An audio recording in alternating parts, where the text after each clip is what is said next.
Welcome to the podcast of the impossible. I'm Peter Wood, and today my guest is the Birthday Potty. I'm going to start that over. No, we're going to keep it in. We're going to keep it in. My guest today is not the Birthday Potty Rockstar. It's the Birthday Party Rockstar. Joining me in the parlor of the impossible, all the way from the Triad of North Carolina, it's the one, the only, Paul Spring. I gotta say, thank you for having me. That's the first time anybody calls me the Birthday Potty. Yeah, that's a new brand. We've had, Zucchini was on the program. He's famous for having a little potty that squirts. Maybe that's a whole. I know he doesn't go down to North Carolina, so maybe that could be me. Thank you so much for coming and hanging out here, and I'm excited that you were in town for this. We were thinking about doing it maybe virtually, but the fact that the schedules aligned, we were able to come hang out here in studio. Well, I'm glad we can make it happen. I mean, how else would I see your beautiful bathroom? That's no. If there's one reason to come do the podcast, it's to hang out in the Haunted Mansion bathroom. I am the Birthday Potty Rockstar. That's true. So you're an expert in potties for birthdays. I had to stay for myself. All right, so I have some questions for you that I don't know the answer to, which is part of why I like hanging out with friends and talking about this stuff, because I get to learn things. Yeah, well, I'm glad, because otherwise it would be a different podcast. Well, I mean, do you have any questions for me? Sure. No, but I mean, I know, like, I may ask you some leading questions because I know the answer to it, but it's a lot more fun for me if I'm just like, all right, so here we go. I do not know anything about your magic origin story beyond Barry's Magic Shop in Rockville. And I'm pretty sure that was not the first time you ever did a magic trick, right? Yeah, it's a big part of it. All right. But so walk me through it. So I moved here when I was 13 years old from Chile. Okay. So my magic origin story starts in Chile. Okay. And, when I was in 6th grade, I met this magician. He was in 11th grade. We went to an all-Catholic school, and he was doing magic. Cool. And everybody was surrounding him, and he was, and I got really interested in what he was doing, right? And every day I would go and I would kind of peek in, but never talk to him.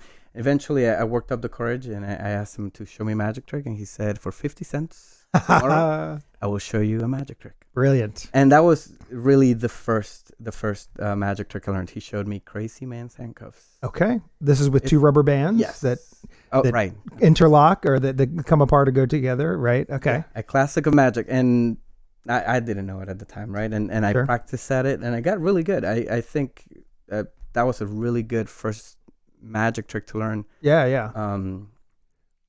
If it hadn't worked out so well, I probably wouldn't have pursued it. Right. But after that, another thing that really pushed me into magic was that I went to a different school, and there was a janitor, that would do magic, and he was really into it. I mean, he would go to conventions and stuff like that, and during recess, he would stand outside the bathroom and just kind of be this cool guy up against the wall, and all the kids would surround him and say, "Hey, show us the magic." Right. And he would do sponge balls. He did an Okita box. He did a levitation table, like not outside the bathroom, but for school functions. Okay. He would do like a whole show. I mean, he had props. I mean, it wasn't just impromptu everyday object stuff, but he had he had props. Okay, cool. And then he did a magic camp. It was 4 days. Wow. An hour long with a week in between. Okay. And I attended. Of course, I had to attend. And that's when I saw my first David Copperfield video. Okay. He brought in a VHS. Sure. And showed us. And it was David Copperfield walking through an industrial fan. Yeah. Okay. Yep. That's it. That was the one. He didn't show us the, Statue of Liberty or walking through the Wall of China. It was walking. And that I was sold. Okay. I was sold. It was really good. Wait, so going back to the 50 cents, was that a lesson or was that just a show that you paid 50 cents? Did you get to see the trick or did you get to learn it I got to learn it. Okay. Cool. In the 15 minutes before school started. Okay. Gotcha. We would meet outside. Right. And he showed me how it was done, and that was it. Okay.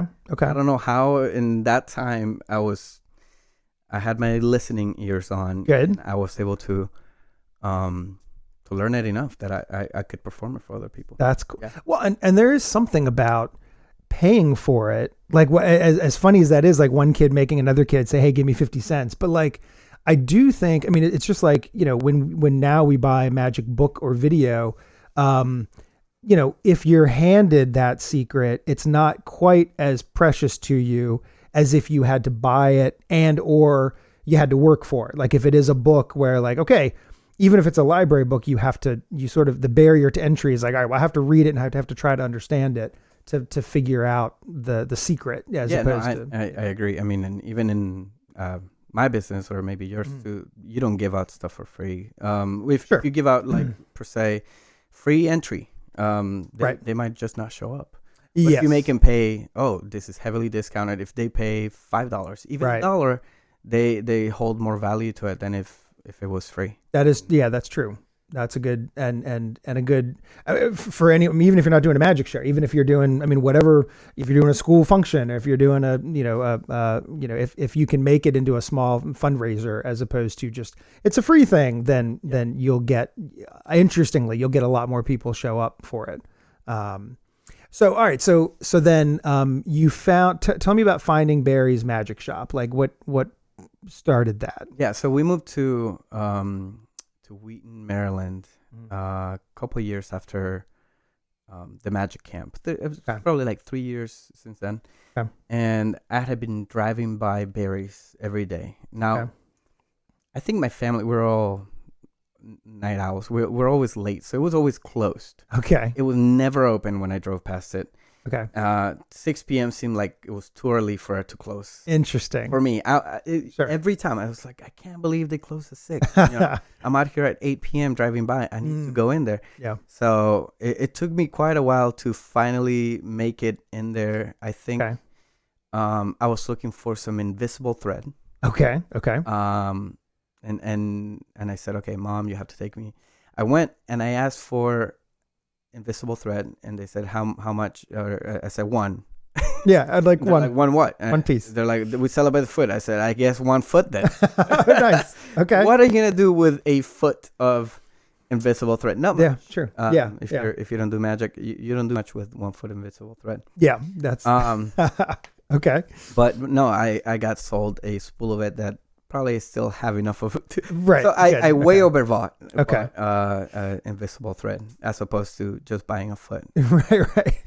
Do you remember where you found out about invisible thread? Like what prompted, was it a video online or It must have been, but was there YouTube back then? I don't know. I mean, if I said it was YouTube, that's impossible because I don't think there were sites that had magic instruction videos, but it definitely, YouTube wasn't the ubiquitous, here's the place you go to learn things, Right. So it might have been like Illusionist or something like that, or some other site that or even a free, I think for years there was like magictricks.com, had like videos you could watch on it and learn. I was definitely on the internet searching for magic. Sure. Okay. My library was very limited. Okay. So the internet took me to a physical location. Sure, that's good. Have Amazon. Yeah.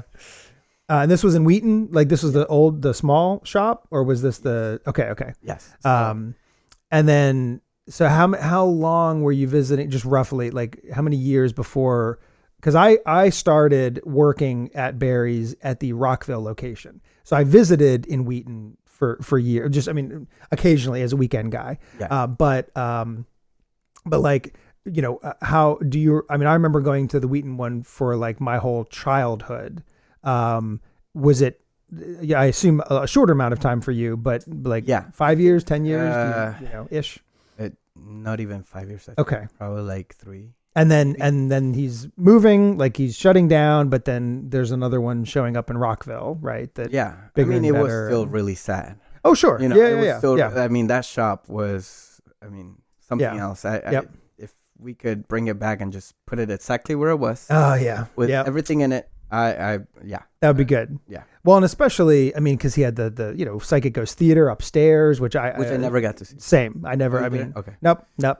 Just heard stories. I mean, again, he's been on this program talking about it, but not. I listened to that. Yeah. That's really good. I'm sorry that we missed that, but that's okay. Yeah. So then, now when you and I first met would be when I was hanging out at Barry's, in the Rockville location. And when do you remember, like, you started doing magic for money at some point, right? Yeah. Tell me about what started that, or what prompted that? Yeah. And, the story is I used to live in a home where the basement was rented out to a mariachi performer. Really? Yeah. Oh, that's cool. Okay. Sounds fun. Wait, except like when he's practicing at 4 a.m. or no, they had jam sessions. Really? The time. That's awesome. But they played other than just mariachi songs. But he was like specifically that. Okay. And he said, "Oh, you're a magician." I said, "Yeah." He said, "Well, you could be making money off of this." Okay. And he said, "But you have to learn how to make balloon animals because nobody wants to see a magician."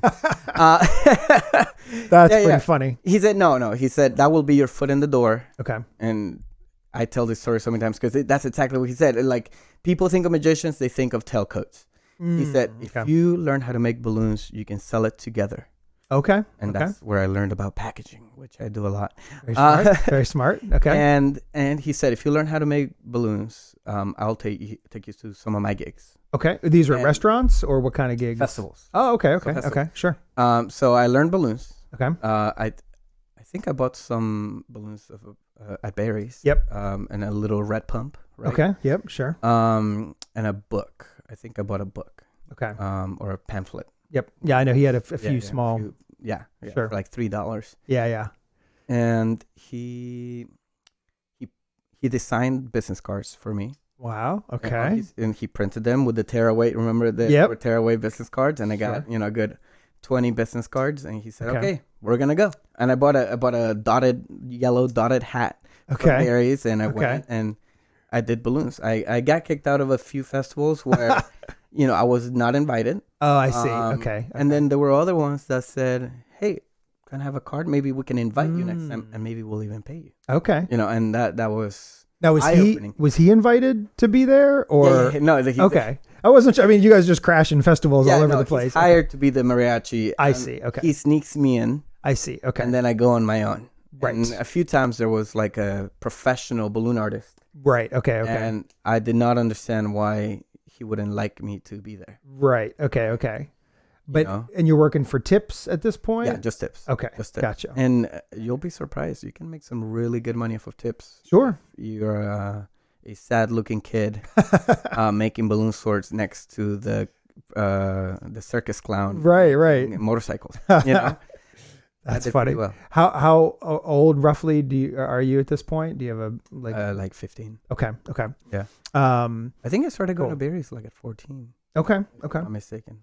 So yeah. But the point is, he was getting you into whatever it was, but it's not like he would go off and do his own. He'd be a musician somewhere, and then you would just find a spot and set up your balloon station and start doing it for tips, right? That's exactly what it was. Yeah. Okay. Yep. Gotcha. And this only happened a couple times, and he got me a birthday gig with one of his friends. Oh, cool. And my first ever birthday gig. By the way that this was done was I spent probably a couple $100 at Barry's. Okay. And I charged $160, which was a lot of money. Yeah, sure. Back then. And for them to trust me to entertain, they're like, "Oh, we've seen him do card tricks.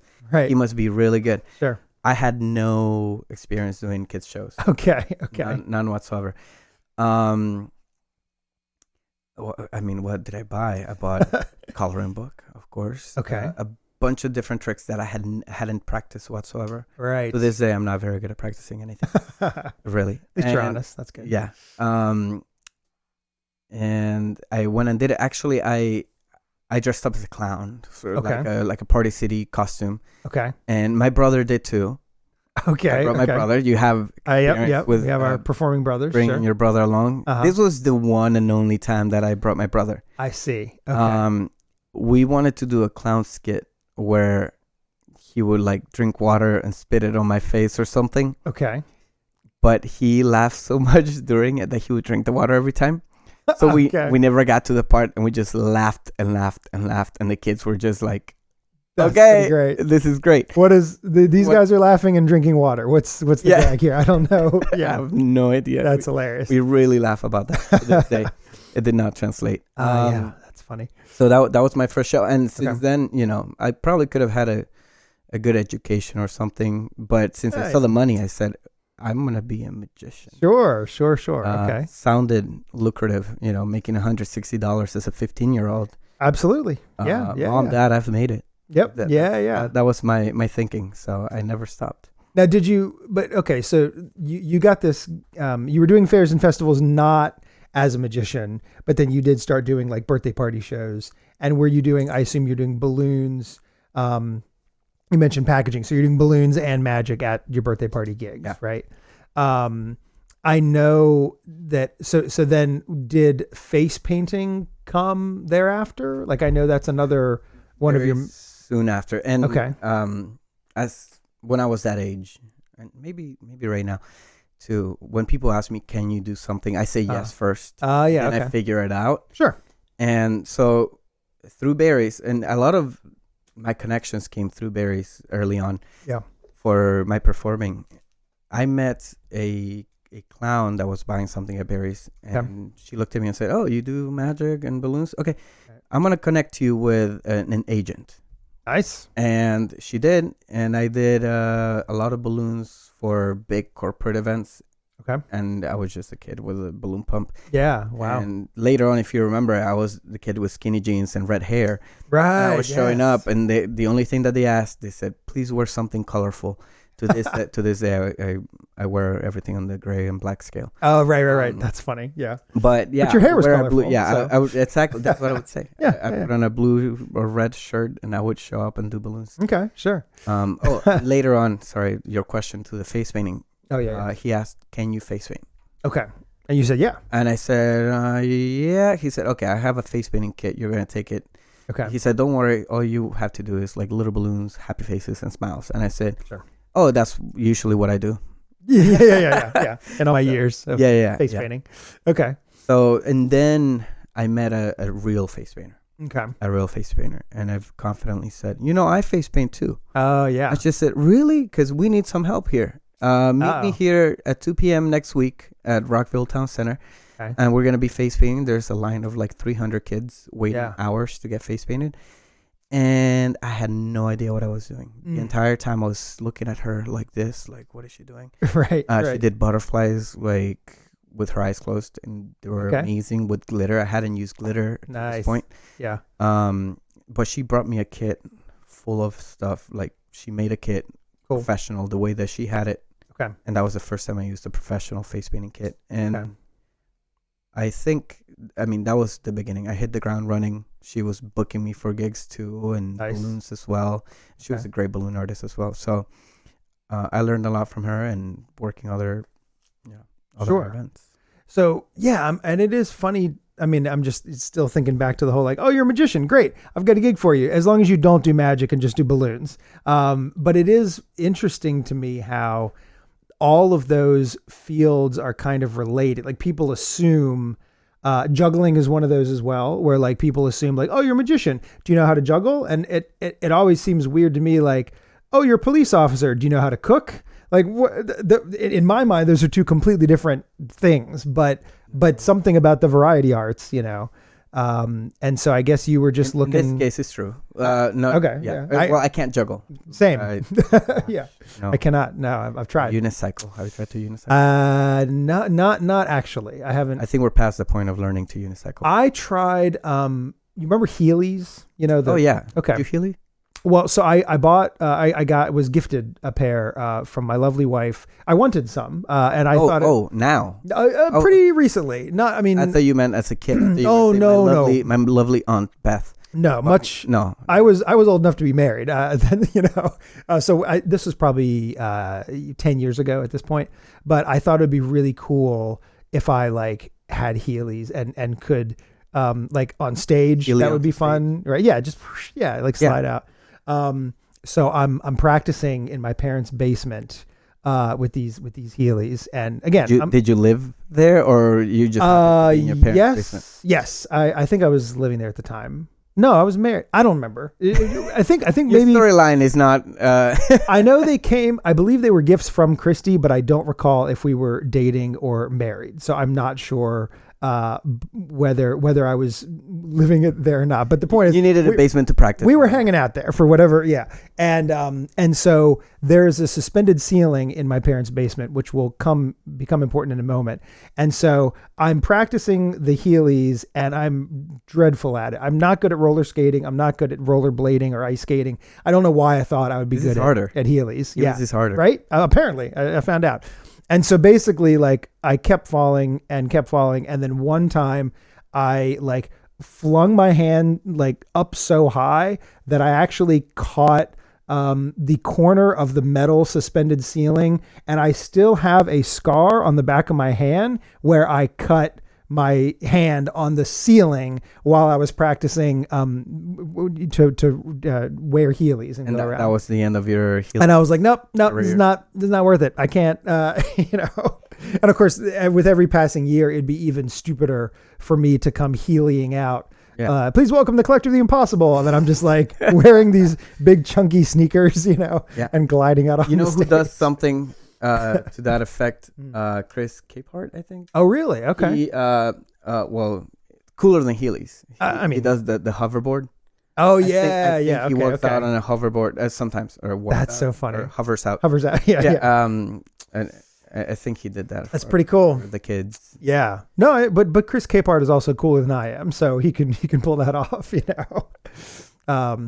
Yeah. No. It's so. I want to billboard something that we're going to talk about next time, because we've talked about magic, we've talked about ballooning, we've talked about face painting, but you also have a fourth pillar to that, and that is foam parties. And I have actually gotten to sort of be behind the scenes involved a little bit in one of your foam party adventures. So we should talk about your foam party adventures next time, I think. But in the meantime, say about that. Yes. Yeah, I want to. So you should tune in next time. Paul's here hanging out with me. For those of you who are watching, you've already been able to see this on screen. But if not, socials and website for Paul, both of them are birthdaypartyrockstar.com. It's party, PARTY. All right, not potty.